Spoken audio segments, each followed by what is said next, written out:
Bueno, pidámosle al Señor, también con la intercesión de Hans Urs von Balthasar y del Padre Pavel Florensky, Oriente y Occidente unidos aquí en un mismo espíritu, en un mismo cuerpo, que nos concedan volver a ser fieles a la acción del Espíritu Santo, a la gracia del Hijo y al amor del Padre. Por Jesucristo nuestro Señor. Ave María Purísima. En el nombre del Padre, del Hijo y del Espíritu Santo. Amén. Bueno, vamos a ver hoy, iniciar algunos comentarios con Hans Urs von Balthasar en uno de sus ensayos teológicos del volumen 1, el Verbum Caro.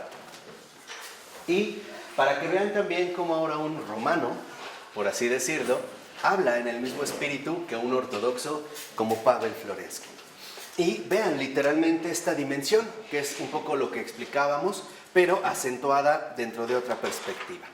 Bueno, lo primero con lo que comienza en la 13, el volumen 1, que es Palabra, Escritura, Tradición, dice Hans Urs von Balthasar: la Escritura es la palabra de Dios que atestigua la palabra de Dios.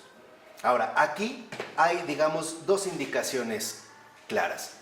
La Escritura como la palabra de Dios, y palabra con minúscula, que atestigua la palabra de Dios, y esta palabra con mayúscula.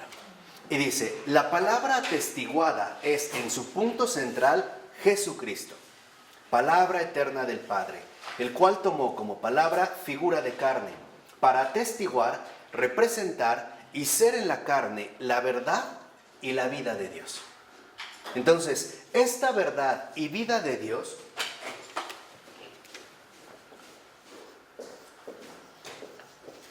la verdad y vida de Dios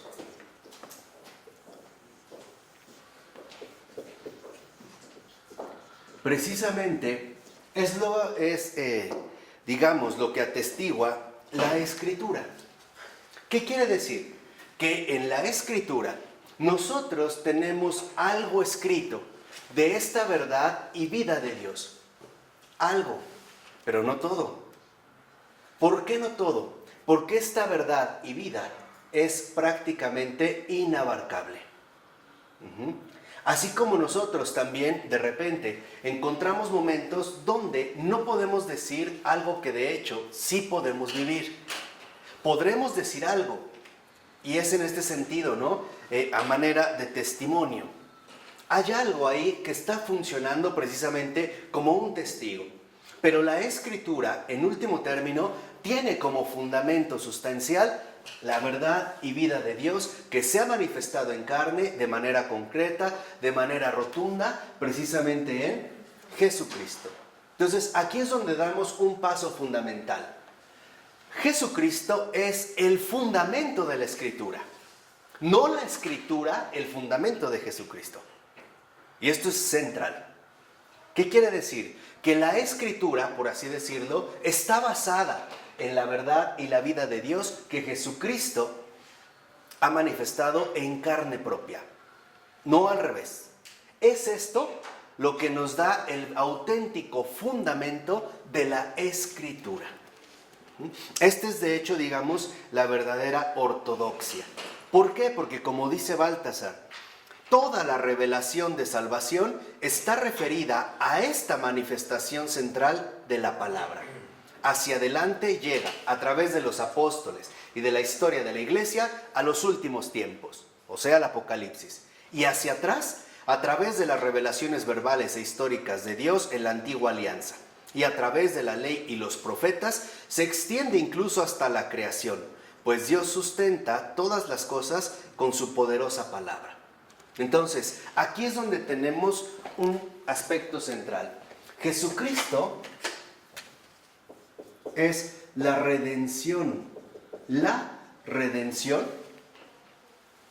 En este sentido, personificada. Una redención que en Jesucristo encuentra el centro de unión en ambas dimensiones. Hacia atrás, lo que llamamos el Antiguo Testamento, que vendría desde la creación, y hacia adelante en el Nuevo Testamento, hacia las últimas cosas. En este sentido, hacia adelante. Entonces, Jesucristo es el centro vivo, y esto es muy importante. Jesucristo es el centro vivo de la redención, y por lo tanto también es el centro vivo de la revelación.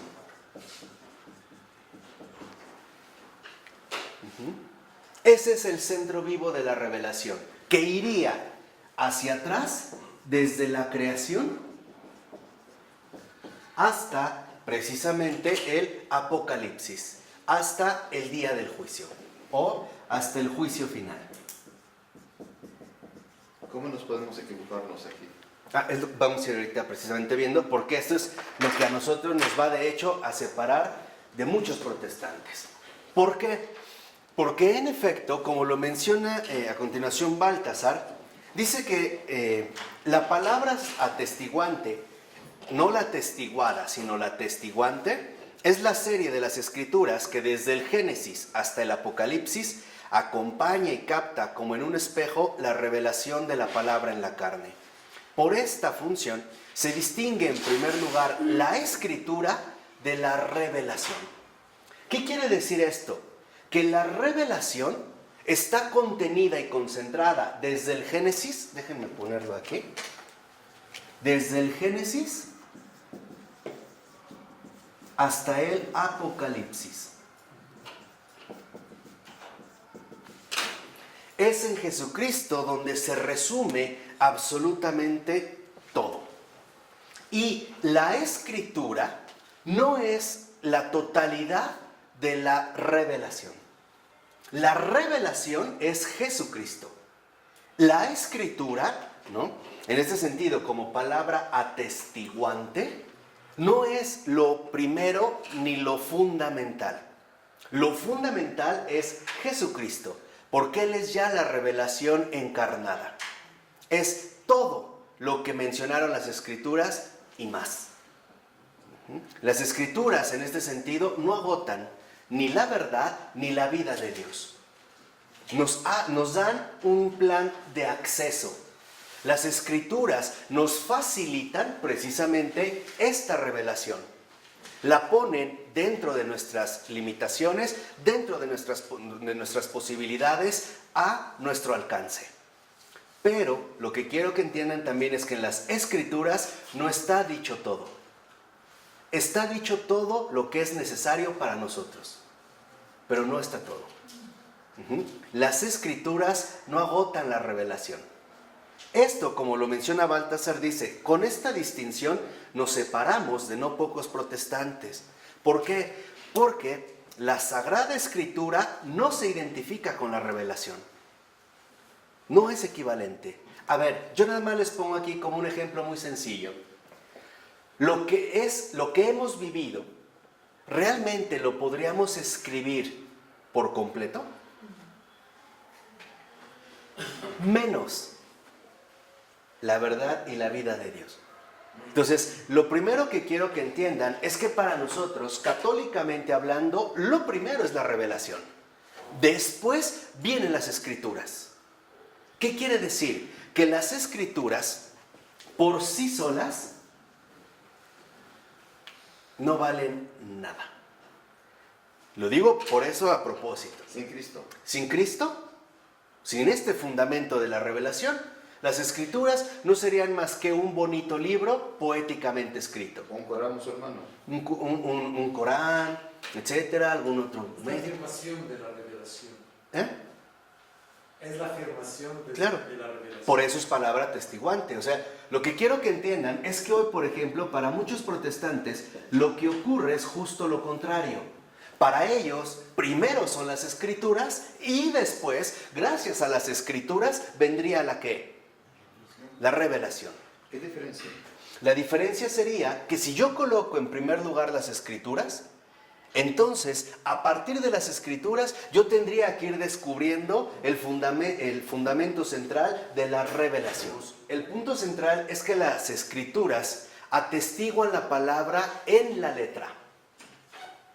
¿Qué quiere decir? Que la verdadera revelación, que es Jesucristo, el centro vivo, ahora la van a atestiguar, pero en la letra. O sea, es lo que se ha escrito de esta revelación. ¿De acuerdo? Pero no es lo primero. Lo primero es este fundamento central. ¿Por qué? Porque no es el único modo de atestiguamiento de la palabra. O sea, lo que quiero que entiendan es que la revelación no está constreñida o limitada solo a las Escrituras. Hay otros modos en los que la revelación también se manifiesta. Por ejemplo, la santidad. También atestiguan esta palabra, aunque no entren directamente en el ámbito de las Escrituras. ¿Por qué? Porque la palabra de revelación es la palabra en forma de acción. O sea, Dios es comprendido en la acción de la autocomunicación. ¿Qué quiere decir? Que entonces las Escrituras son letra de comunicación.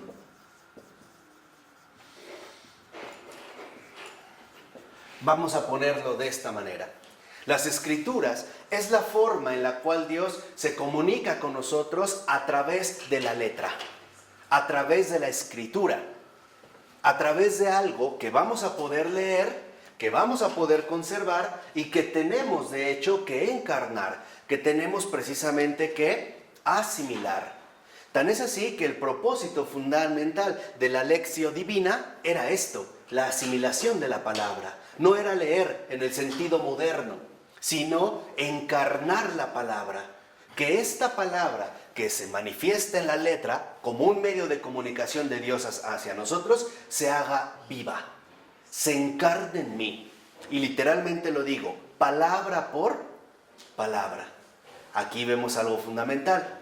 La escritura no se queda al nivel de la letra escrita, sino que esta letra de comunicación es un medio para poder nuevamente acceder a este centro vivo y fundamental que es la palabra viva, el verbo encarnado.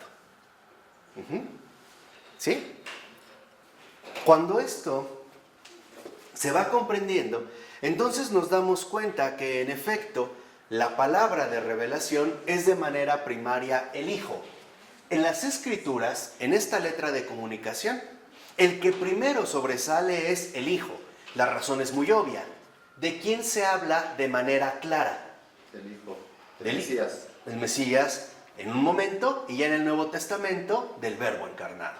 Pero no solo del Hijo, sino que al hablar del Hijo, después habla acerca del Padre. Y habla acerca del Padre por el Espíritu Santo. Entonces, en el ámbito de la Escritura, en esta letra de comunicación, el protagonista de las Escrituras es el Hijo.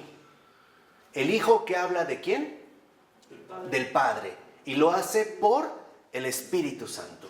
Esa es, digamos, la estructura escrita de esta comunicación. Esto es lo que Dios ha escrito para nosotros. Pero esta es su manifestación fundamental. Tan es así que por eso nosotros nos damos cuenta cómo con los apóstoles y los primeros padres apostólicos no hay en cuanto tal escrituras. ¿Por qué no las hay? Porque todavía no se necesitan. ¿Cómo? O sea, con los apóstoles, por ejemplo, no están basados en unas escrituras a la manera en la que hoy las conocemos. Se tienen ya los escritos del Antiguo Testamento, pero el testimonio es directo.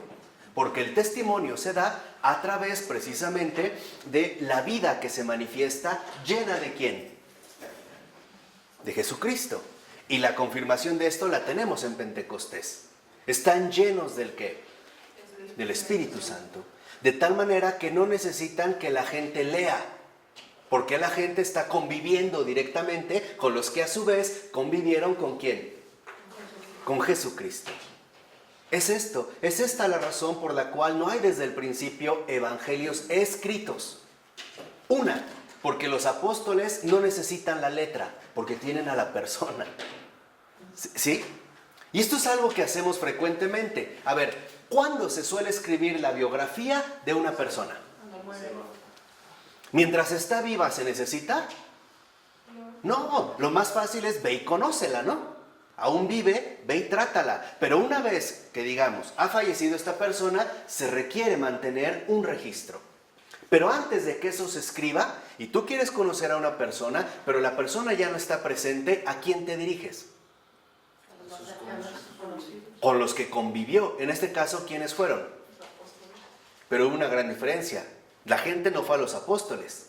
Los apóstoles fueron a la gente.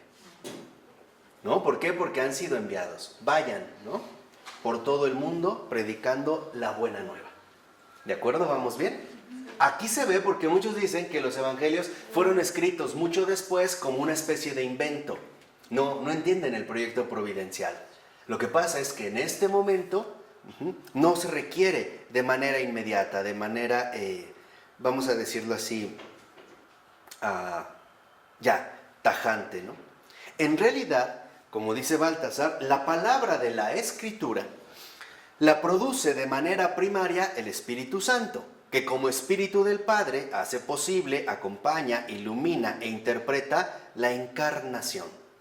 La encarnación que se está realizando y la ya realizada, y que como Espíritu del Hijo capta en formas permanentes, supratemporales, la autointerpretación de este. O sea, este centro vivo, el centro fundamental de la revelación es la encarnación.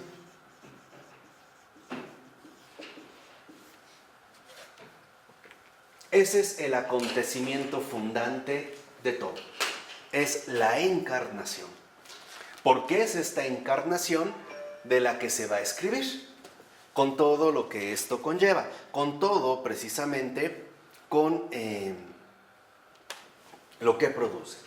Ahora, lo que quiero que entiendan es que, si bien es cierto que este es el fundamento, las Escrituras, ¿es letra de comunicación? Sí, es letra. Pero también es manifestación de Dios.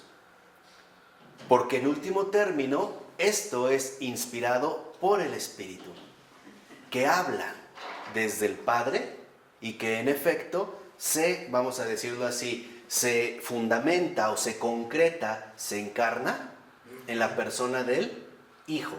Pero son manifestaciones diferentes. Por ejemplo, hay quienes han tenido en su vida un encuentro con Jesucristo sin conocer ¿qué? Las Escrituras. Después, al entrar en contacto con Jesucristo, ahora también van a entrar en contacto con las Escrituras. Y al revés, hay quienes entran en primer contacto con las Escrituras y de aquí van a comunicarse con ¿quién? O sea, ya sea en Jesucristo, en las Escrituras, Dios está presente. Esto ocurrió, por ejemplo, con Tatiana Goricheva. No sé si lo ubican, ella fue una rusa que durante el régimen soviético, bueno, como saben, había muchísima persecución. Y ella, sin ser creyente ni nada, en una de las bibliotecas, encontró un escrito que le llamó mucho la atención y era el Padre Nuestro. Y ella empezó a leerlo. Y al leerlo le encantó. Y después, sin darse cuenta, de manera inmediata, ella lo empezaba como a encarnar, como a repetir, y se daba cuenta que cada vez que leía esto, no sabía qué era, no sabía quién lo había dicho, no sabía de dónde aparecía, además era una lectura prohibida por el contexto, en su corazón algo ocurría. Y finalmente tuvo una conversión extraordinaria. Tiene un libro que se llama Hablar de Dios resulta peligroso, porque el contexto en el que estaba era así. Pero lo importante es que ella, de un fragmento de la Escritura, ¡pum!, de inmediato, vamos a decirlo así, la comunica ¿con quién? Con Jesucristo. Entonces, ¿es una letra de comunicación? Sí, de Dios para los hombres y para que los hombres entren en contacto ¿con quién? Con Jesucristo, o sea, con Dios. Lo mismo le pasó a San Agustín, no sé si sabían. En una ocasión él estaba ahí como pensando, ¿no?, absorto en los pensamientos filosóficos, y escuchó una voz que le dijo: tole, lege. O sea, toma y lee. Y él se sintió como movido, entró y encontró por ahí unos evangelios de Santa Mónica, lo abrió y era de San Pablo, donde dice: nada de borracheras, nada de comilonas, nada de lujurias, nada de desenfrenos, y parecía que le habían leído toda su vida. Y al acabar de leer, él había cambiado, ¿qué? Completamente. Así que lo que quiero que vean es que no se tratan de cosas distintas. Las Escrituras no son un invento. La Escritura es una manifestación de Dios, pero ¿a través de la qué? letra, pero es una letra viva. ¿Por qué es una letra viva? Porque no hablan de un muerto. ¿Sí? No es una especie como de historia narrada. Es letra viva porque habla de una persona que viva. Por eso es que justamente se trata de una letra viva. Ahora, estas dos formas que aquí ya están en plena comunión después de la encarnación de Jesús, no siempre ocurrió así. Por ejemplo, hay momentos de la historia de la salvación en la que es como muy clara la separación de ambas palabras. Para que no se me... ¿Sí me van siguiendo? Sí. ¿Vamos bien? Ok. Esta sería la palabra con mayúscula, ¿no? Jesucristo es la palabra. La escritura, como letra de comunicación, es palabra con minúscula.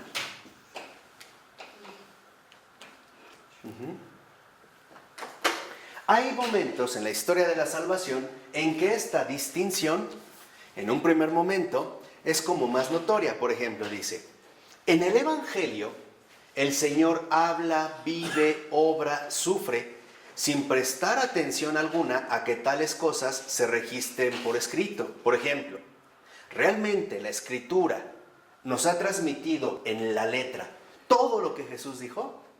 No. ¿Todo lo que oró? No. ¿Todo lo que padeció? No. Hasta el propio San Juan, por ejemplo, en el Evangelio dice, y Jesús hizo muchas otras cosas, dando a entender ¿qué? ¿Qué daba a entender ahí San Juan? San Juan es bien picudo. Dice, si se escriben no caben en todos los siglos del mundo. Nunca acabaríamos, exacto. Ahí lo está diciendo claro. ¿Qué quiere decir? Que en realidad la letra no agota la vida. ¿De acuerdo? La letra no agota la vida. La letra, en este sentido, es acceso a la vida eterna. Acceso. Pero no la agota.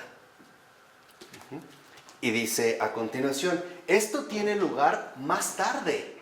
¿Quiénes lo realizan? Los testigos oculares. ¿Bajo qué acción? Bajo la dirección del Espíritu Santo, el cual ya actúa aquí como espíritu de iglesia. O sea, ¿quiénes son los primeros en escribir acerca de Jesucristo? Los apóstoles.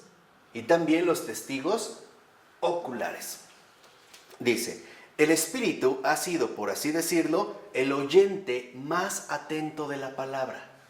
Y esto es algo muy hermoso. La Escritura, la palabra, es inspiración del Espíritu Santo porque el hombre ni siquiera podría captar lo que esta palabra está expresando. Sería una expresión inagotable.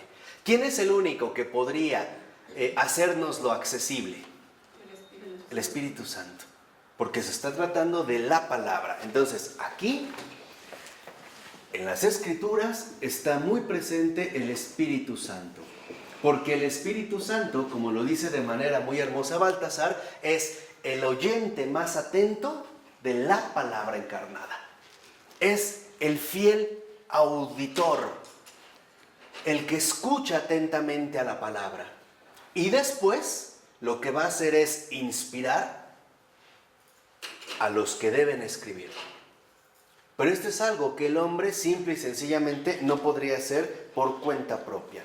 Y dice, pero como él mismo es persona, consigna en la Escritura la verdad divina al modo como él ha escuchado en cuanto a espíritu, y tal como a él le parece importante para la iglesia. ¿Qué quiere decir? Que la Escritura tiene un propósito.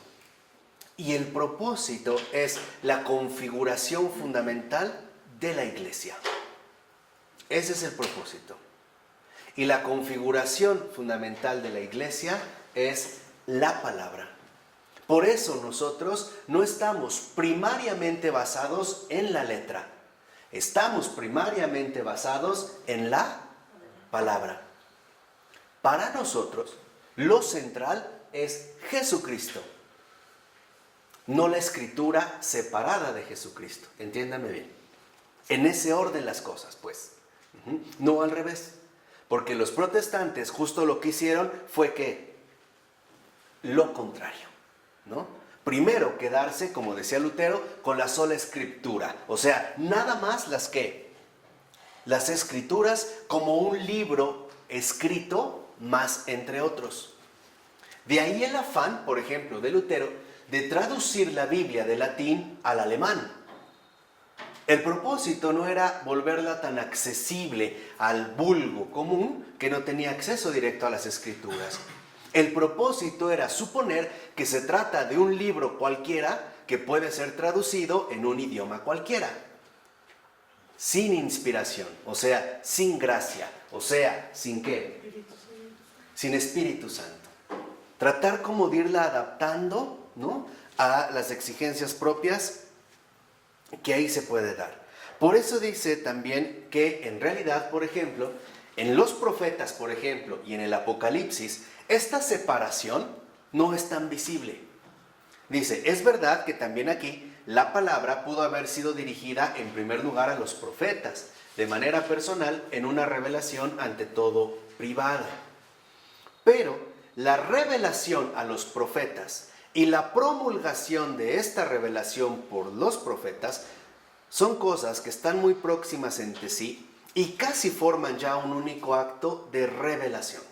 O sea, lo que quiero que entiendan es que la revelación, que es precisamente el centro fundamental del cual parte todo y es el sustento auténtico de las escrituras, en el caso de los profetas no está tan clara la distinción entre revelación y ¿qué? Porque en el caso de los profetas, lo que se vive es justo lo que ¿qué? Lo que se escribe. De hecho, en algunas ocasiones se hará prácticamente casi al mismo tiempo. Ahora, ¿qué, digamos, en este sentido? Los profetas están al servicio de la encarnación venidera. Por eso, en el caso de los profetas, el énfasis central recae sobre el Mesías. Ellos están al servicio de la encarnación, sí, pero de una encarnación todavía ¿qué? Futura. Este es, digamos, el servicio fundamental. Ahora, ¿qué significa esto? Que entonces la revelación actúa como de manera directa en la pluma del autor inspirado. O sea, los profetas, en pocas palabras, no tienen ya todavía la palabra. O sea, no tienen la revelación de la palabra, pero sí tienen la inspiración del Espíritu, que es, digamos así, como que los dirige y los convoca a escribir de esta manera. Y dice Baltasar, lo mismo ocurre en las epístolas o las cartas de los apóstoles. En las 7 cartas del Apocalipsis es visible todavía una cierta tensión, pero esta tensión ha desaparecido ya en las epístolas ordinarias de los apóstoles. ¿Por qué? Porque en las epístolas ordinarias de los apóstoles ya la revelación está consumada. ¿Qué quiere decir? La encarnación ya sea ¿qué? Ya se ha llevado a cabo. De tal manera que sobre este acontecimiento fundacional, ahora sí, la Escritura toma, por así decirlo, una cierta distancia. Podemos ver de quién se está hablando. ¿Sí? Aquí, digamos, se dan como estos dos ámbitos mayores. ¿Qué sigue esto finalmente, no? Entonces, esto nos lleva a darnos cuenta, por ejemplo, que los libros sapienciales y los hechos de los apóstoles, las cartas en general de los apóstoles, representan lo siguiente. Los primeros son una explicación para el pueblo de Dios de la historia de la salvación de los judíos y de la ley. En cambio, las segundas, las cartas de los apóstoles, son una explicación del Evangelio para su iglesia. Aquí vemos cómo, en el primer caso, por ejemplo, los libros sapienciales se dirigen a una explicación al pueblo de Dios. Las cartas de los apóstoles se dirigen ahora a una explicación del Evangelio, pero para su iglesia, o sea, el nuevo pueblo de Dios. Las funciones se van como definiendo. De tal manera que entonces lo que podemos concluir son dos cosas. Primera, la revelación es antes que la Escritura. No es la Escritura las que nos revela a Dios. Es Dios el que también se comunica con nosotros a través de la escritura. O sea, primero es la revelación y después vendrá precisamente la escritura. Y también en la escritura misma se da esta revelación, pero únicamente cuando ya se ha llevado a cabo la encarnación. Entonces, la segunda es, vamos a decirlo así, esta observación que haremos es más profunda y más delicada. Primero, lo que tenemos que darnos cuenta es que estas manifestaciones de Dios tienen su centro en la encarnación, o sea, en Dios hecho hombre, y que es Jesucristo. Pero Jesucristo apareció bajo el signo de la obediencia para cumplir todo lo que era del Padre y redimir y justificar con ello la creación entera. O sea, todo lo creado. De tal manera que entonces Jesucristo cumple en la medida en que permite que su existencia terrena como palabra carne sea configurada paso a paso por todas las formas de palabra existente en la ley y en los profetas. O sea, Jesucristo hace carne, encarna, incorpora todas las palabras que en efecto están dadas en las Escrituras, desde la creación hasta el Apocalipsis. Entonces, lo que vemos es que en Jesucristo esta palabra escritura se hace carne, concreción y por lo tanto también plenitud. Ahí está literalmente esta total plenitud. Ahora, ¿qué es lo que ocurre en este sentido?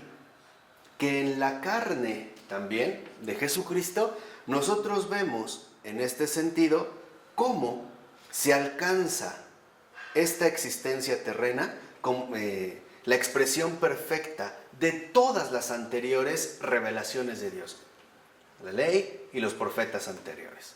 Aquí se ha alcanzado, digamos, precisamente esta plenitud.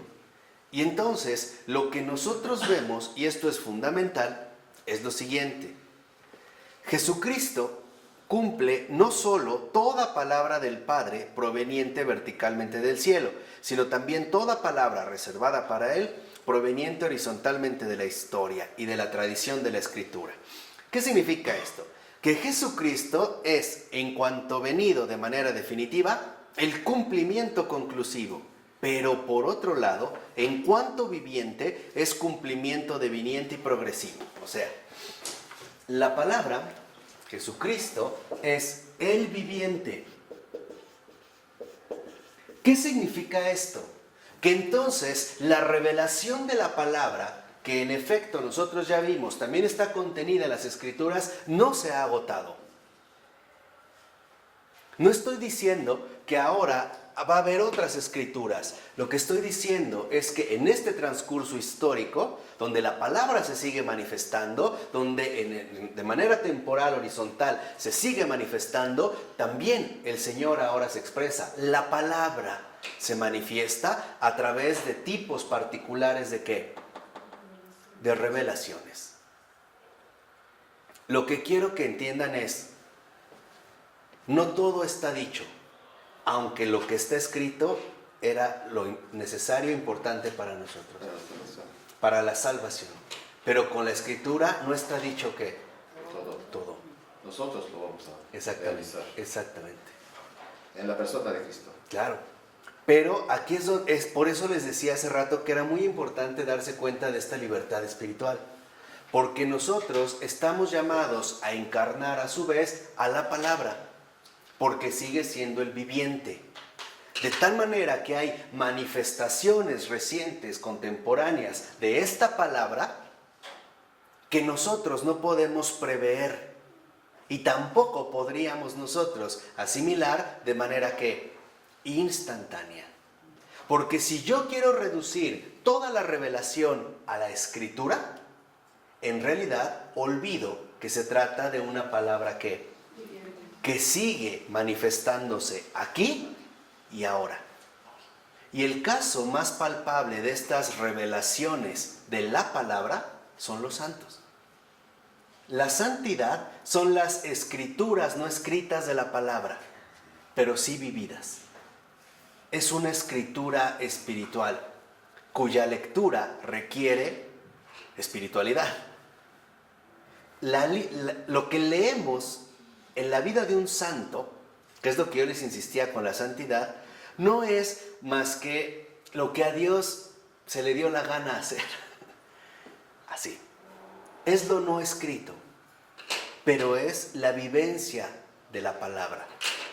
Es la manifestación concreta, histórica, temporal, en un contexto, en un momento y en un tiempo determinados de esta palabra que expresa la verdad y la vida ¿qué? De Dios.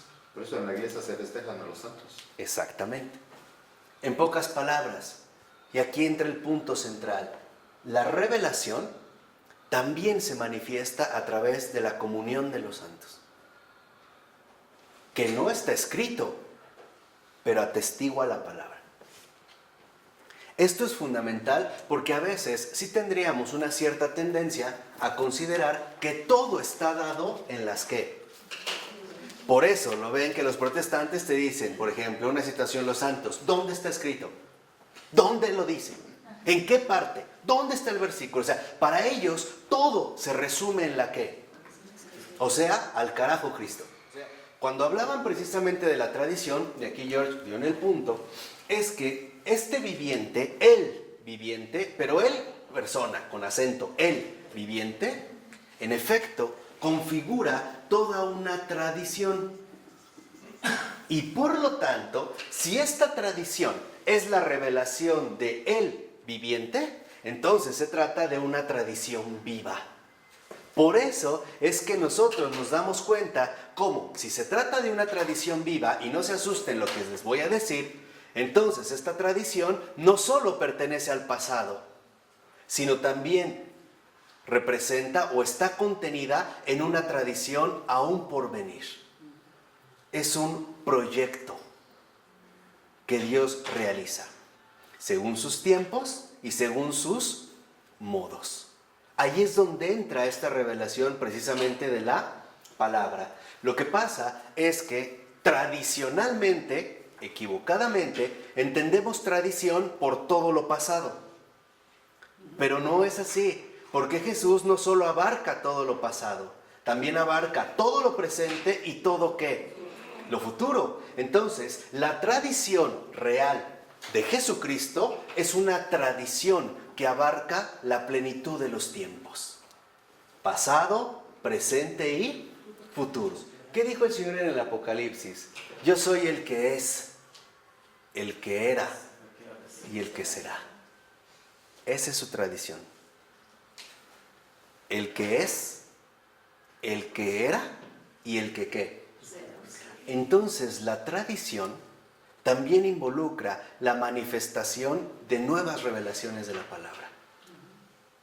Y esto es lo que nos causa las turbulencias interiores como las que estamos atravesando hoy, que era lo que vimos precisamente en la clase pasada. O sea, esta tradición conjuga el pasado, el presente y el futuro.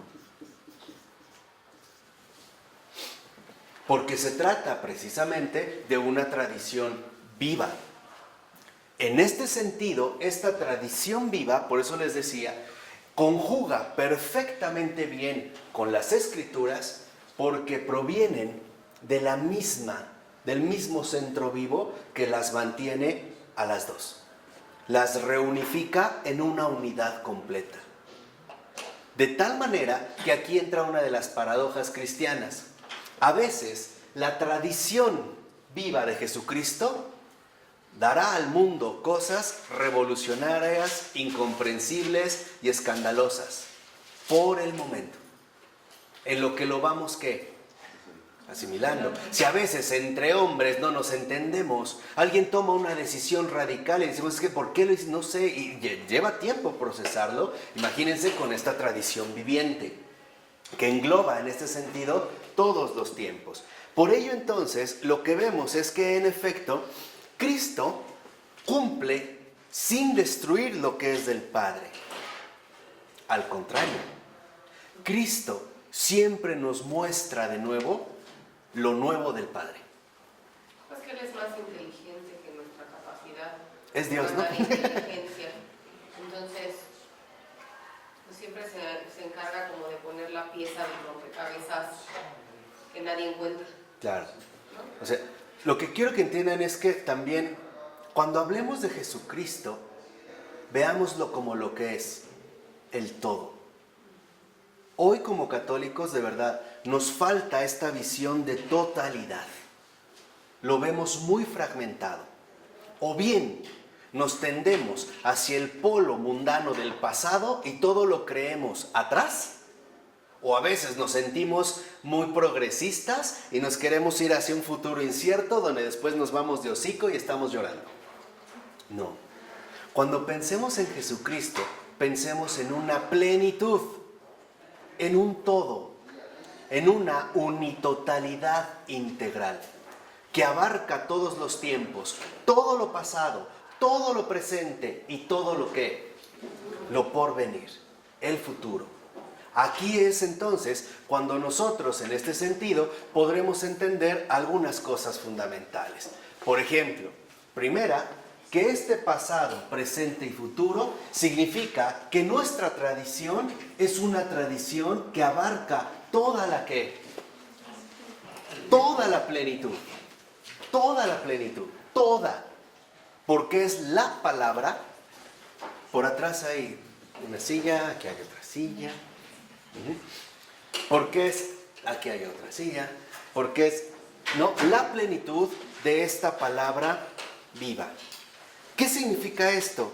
Que en efecto, Cristo cumple como palabra, no cerrando, como hacen los hombres, sino abriendo, como hace Dios. Los hombres cumplen y con eso cerraron lo que nosotros llamamos un proceso, un ciclo, ¿no? Ya cumplí, ¿y qué diríamos? ¿Ya qué? Ya terminé, ya acabé. Cuando Dios cumple, lo que hace es abrir nuevas posibilidades. Y es cierto, cuando Dios cumple con su palabra en esta tradición viva, en su revelación, por ejemplo, enviando un nuevo santo al mundo, ahí no acabó la cosa. Cumplió y en lugar de que ahí terminara su revelación, más bien ahí que inicia algo totalmente nuevo que no podremos ni calcular ni prever. ¿Sí queda claro esto? ¿No? Dios cumple y abre. El hombre no. El hombre cumple y ¿qué?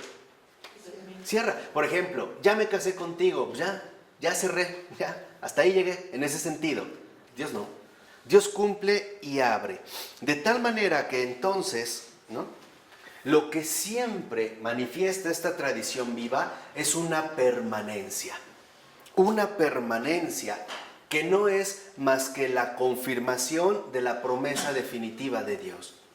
¿Cuál es la promesa definitiva de Dios? Su inabarcable, incomprensible amor por su criatura humana. Esa es su promesa. Y la sigue renovando continuamente. De tal manera que esta plenitud, para nosotros, también conlleva una renovación. Por eso les decía, no es que esté dada como tal, de una vez y para siempre. Porque nosotros necesitamos tiempo. Y Dios se toma su tiempo. Nos va dando las cosas, nos va llevando a esta plenitud bajo ciertos momentos. Por ello, entonces, en la revelación, vemos cómo Jesucristo, Dios, y con Él el Padre y el Espíritu Santo, es el que cumple en este ahora concreto por encima de toda expectativa. Cuando Dios se revela a través de cualquiera de nosotros, y realmente es una revelación de la palabra, lo primero que vamos a decir es, no lo puedo creer. No es por falta de fe. Es porque en realidad superó cualquier ¿qué? Expectativa. O sea, rompe, vamos a decirlo así, los límites o mis propias estrecheces. Por ello, lo que vemos en este sentido es que el Evangelio es la doctrina viva que brota de él. Por eso les decía, no es letra muerta. Esta palabra de la Escritura o las Escrituras, esta palabra es doctrina, sí, pero es doctrina viva. Y si es doctrina viva, veremos cómo en efecto, al brotar de la palabra, no se opone a ella. Aunque en un primer momento, para nosotros, sea mucho más fácil, más cómodo, quedarnos en lo meramente que la letra. ¿Y por qué? Porque de alguna manera para nosotros la letra ya es algo fijo, ¿o no? Pero la vida es incierta. Entonces, ¿qué requiere esta doctrina viva? Vayamos cerrando los hilos. ¿Qué requiere esta doctrina viva? Gente viva. Aceptación. Fe. Sí. Apertura. ¿Por qué la fe es fidelidad a la revelación? Fidelidad a la redención encarnada en la palabra viviente, cuya tradición también nos va mostrando una plenitud, cuya renovación a veces nos va a causar dolores de cabeza. Incomodidades, inaceptaciones, luchas internas y externas. ¿Por qué? Porque esta doctrina viva solamente se puede asumir con fe.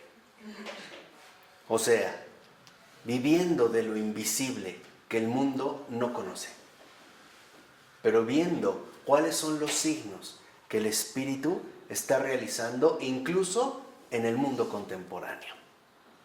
Sin alarmarse, sino más bien alegrarse, porque esta doctrina viva solo puede ser asumida con fe, pero esta fe es fidelidad a la revelación de la palabra, a la revelación del Hijo de Dios. No es fe en el sentido protestante subjetivo, de creer o esforzarme en que todo va a ir bien, qué felicidad. Ese es un engaño. No, es realmente vivir en esta profunda dimensión espiritual donde los primeros escándalos que podrían venirnos por muchas razones ya son dejados de lado. En pocas palabras, cuando uno realmente conoce la revelación, vive en paz y alegre. Cuando uno realmente conoce a Cristo, vive en paz y alegre. Ya no estamos tambaleándonos, ¿no? en estas limitaciones que a veces humanamente nosotros vamos como adoptando. Por ello, en este sentido, la palabra es siempre escritura nueva, encarnada. Esta escritura nueva no va a quedar por escrito. ¿Pero dónde va a quedar? En mi vida. O sea,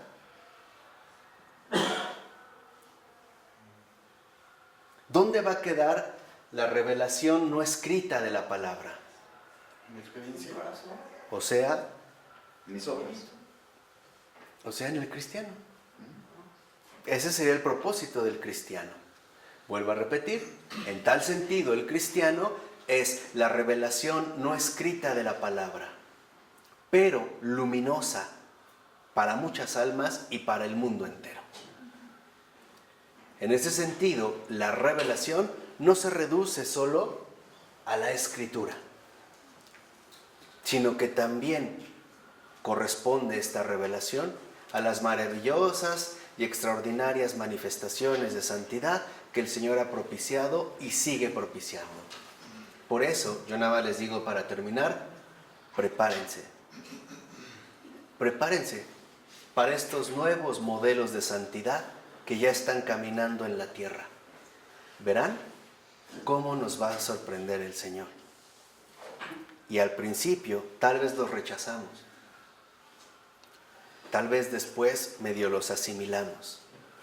Pero en su momento los vamos finalmente a reconocer como esos grandes amigos de Cristo que no tuvieron miedo a amar ni ser amados por este Dios extraordinario. acuerdo? Prepárense, porque estas nuevas revelaciones de la palabra no escrita ya están entre nosotros, con una gran diferencia, si son de los nuestros.